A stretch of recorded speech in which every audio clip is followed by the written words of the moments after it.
네, 그러면은 화폐의 시간가치를 하겠습니다. 화폐의 시간가치 개념이 아마 회계 안 하시는 분들, 처음 접하시는 분들한테는 좀 생소할 것 같아서 미리 설명을 드려요.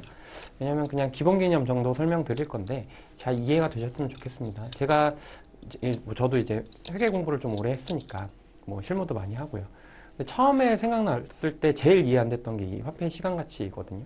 그래서 뭐 우리가 물론 예금을 넣고 이자를 받는다 라는 개념이 있는데 그 금액 자체를 어떻게 좀 구현시키냐, 어떻게 바뀌냐, 뭐 이런 거에 대해서 고민을 해본 적이 없거든요. 근데 이 시간가치 개념 자체가 굉장히 중요하고 많이 쓰입니다. 그리고 회계 쪽뿐이 아니라 나중에 재무관리 쪽, 뭐 이렇게 공부를 하실 분들도 시간가치 개념을 좀 정확히 알고 계셨으면 좋겠습니다. 그래서 화폐의 시간가치라고 하는 거에 대한 정의를 보시면 현재 가치라고 하는 개념이 나와요. 그러니까 미래에 수령하거나 지급하게 될 확실한 현금 흐름의 가치를 현재 가치로 환산한 값이라고 되어 있어요. 뭐 와닿진 않은데 이렇게 보시면 될 것 같아요. 그러니까 이자율이라는 개념이 들어옵니다. 이자율이요. 보통 우리가 많이 쓰는 이자율은 시장이자율이라는 개념이 들어와요.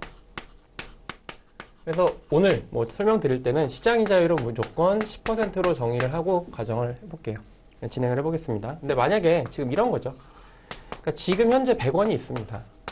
100원이 있으면 1년 있다가 얼마가 될까라고 하는 거예요. 1년 있다가 지금 이자율이 있는 세상이니까 110이 되겠죠. 왜? 이자가 가산됐으니까. 그죠? 그러면 얘는 지금 현재 시점에 100원이고요. 얘는 뭐라고 그래요? 1년 후에 미래 시점의 금액이잖아요. 그래서 얘를 미래가치라고 합니다.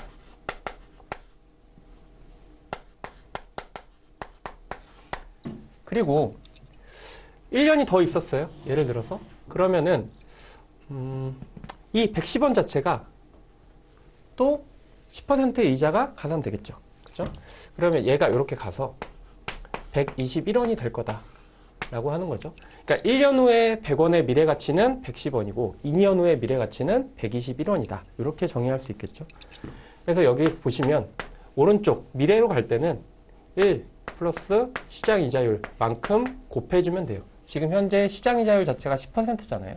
그러면은 1.1을 곱해서 110이 됐고 여기에 또 추가적으로 1 플러스 R을 곱해서 121이 됐다라고 보시면 되는데 이거는 기본적으로 복리 개념이고요. 단리 개념을 저희가 볼 일은 없겠지만 단리 개념을 좀 보면 똑같이 이자율이 10%인데 단리다 라고 하면 이렇게 돼요. 처음에 100에서 110이 되는 건 동일해요. 왜? 근데 이 110이 어떻게 구성돼요? 원금 100과 이자 10이 구성되잖아요. 그러면 단리라고 하는 거는 이 원본에 대해서만 또 추가적으로 1.1을 곱해줘서 110이 되고 원래 있던 10은 이자율을 곱하지 않는다라고 하는 게 단리 개념이에요. 그래서 우리가 단리 개념을 설명드리긴 했지만 단리 개념은 머릿속에서 지우셔도 상관없습니다. 저희 회계하는 사람 입장에서는요.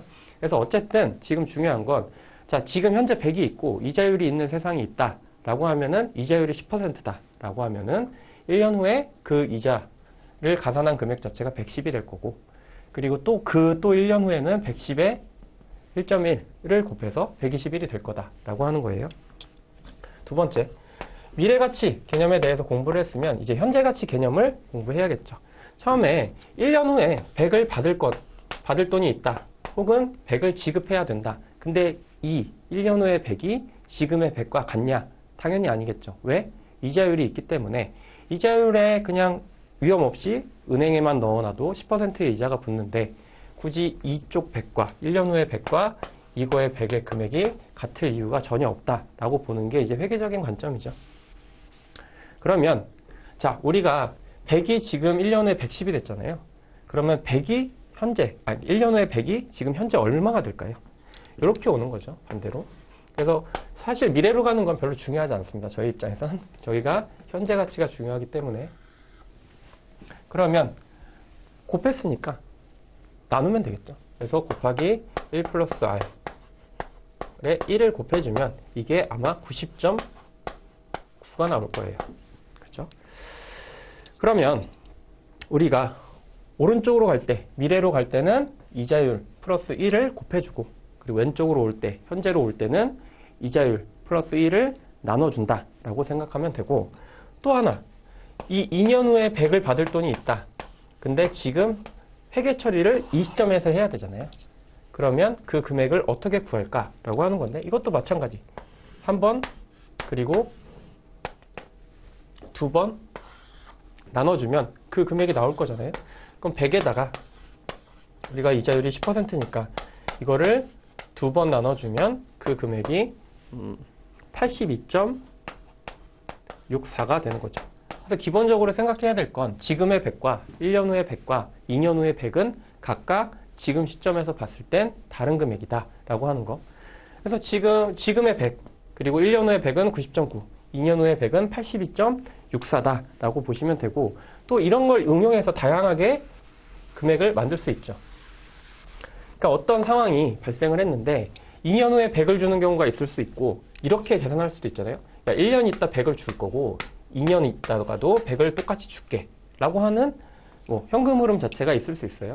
그리고 이렇게 보통 주기별로 그러니까 기간, 회계 기간별로 이렇게 나타내는 현금 흐름을 보면 보통 여기에 기재하는 금액이 그 당시에 액면 금액으로 지급되거나 받아야 되는 현금 흐름을 그냥 입력하시면 돼요. 등록하시면 되고 그리고 이자율 관련해서는 이자율은 보통 문제에서 대부분 주어집니다. 주어지지 않는 문제가 저희 수준에서는 사실 나오기가 좀 어려워요. 왜냐하면 계산기에 한계가 있기 때문에 저희가 이자율 자체가 보통 주어져요.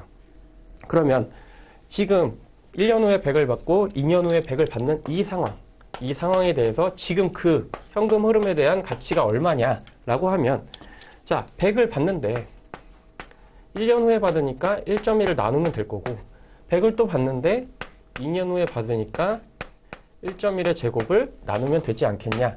그래서 이 금액을 계산하면 지금 이 현금 흐름에 대한 가치를 구할 수 있다라고 하는 게 현금 흐름 그리고 현재 가치의 기본 개념이라고 보시면 돼요.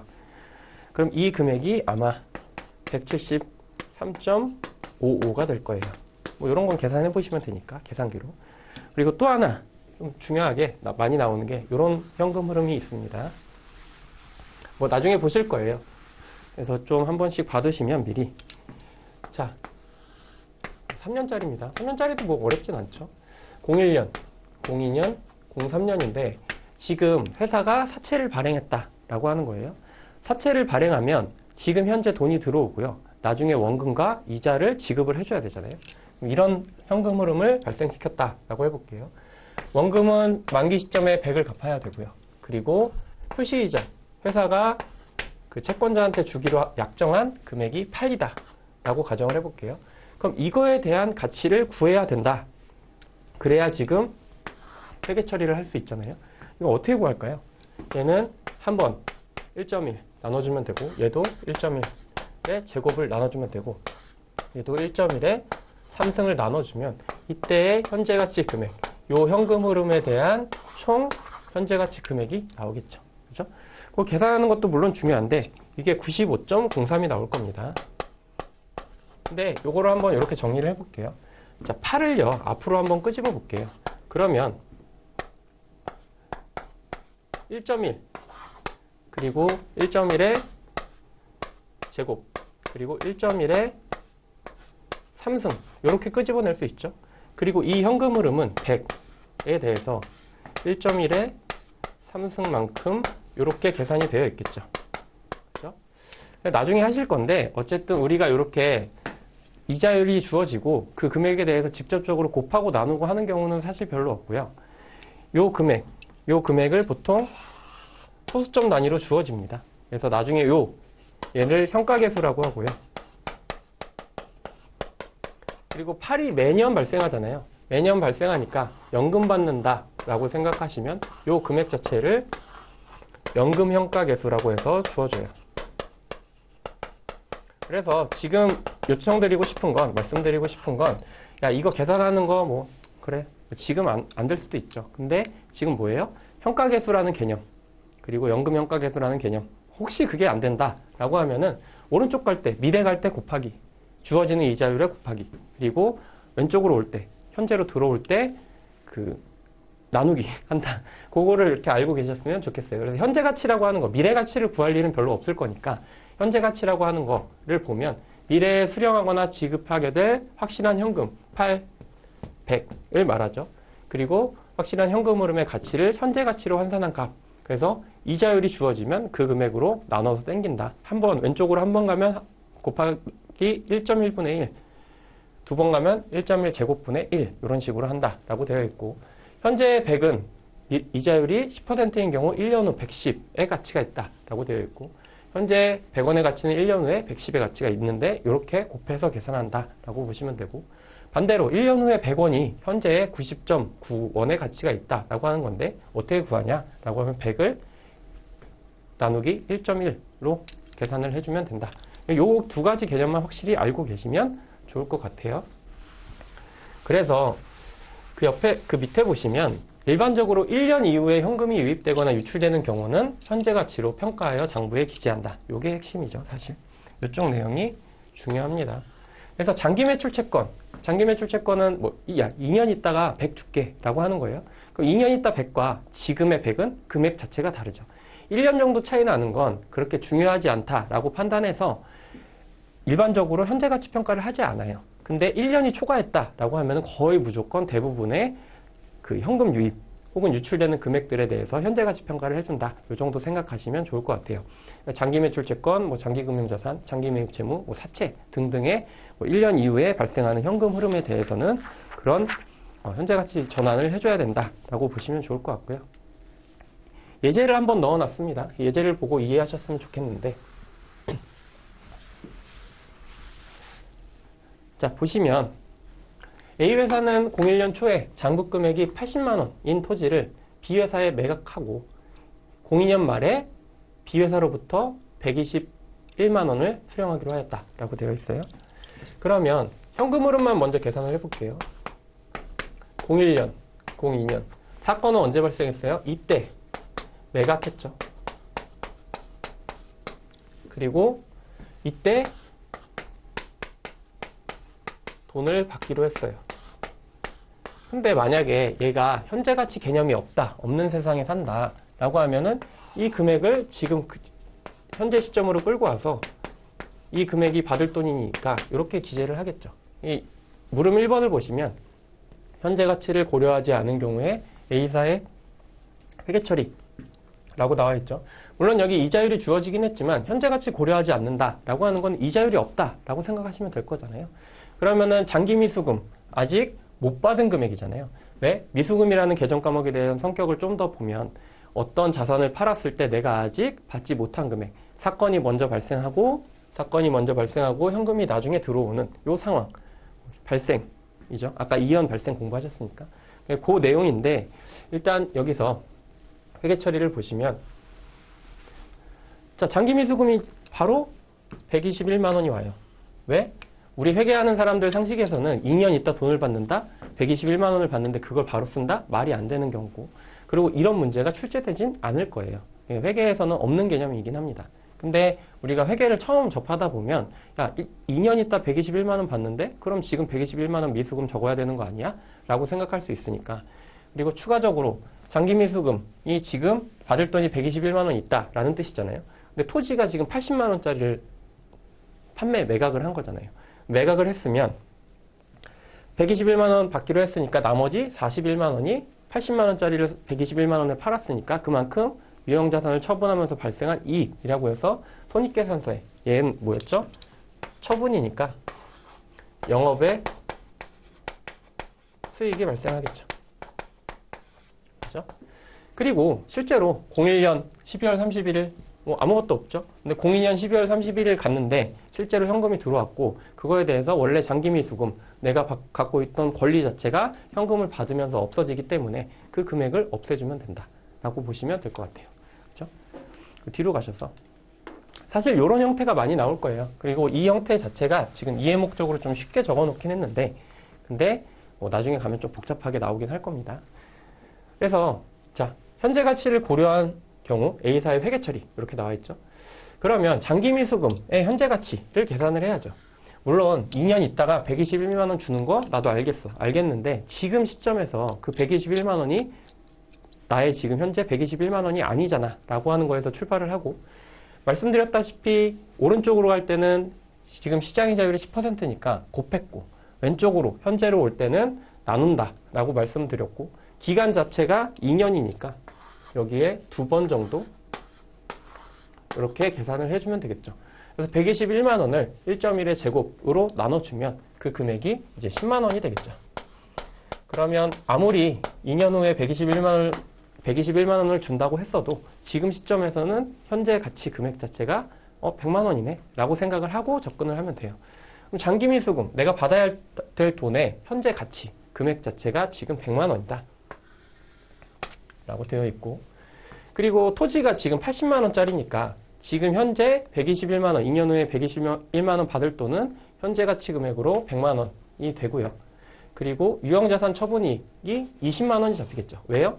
아까는 121만 원이 잡혔으니까 41만 원이 잡혔지만 지금 현재 가치로 할인을 해서 계산을 해보니까 100만 원이 맞다. 그럼 100만 원이 지금 가치 금액이 맞으니까 80만 원을 팔고 80만 원짜리 토지를 팔고 100만 원짜리를 받았으니까 20만 원만큼 이익이 난다라고 보시면 될 것 같아요.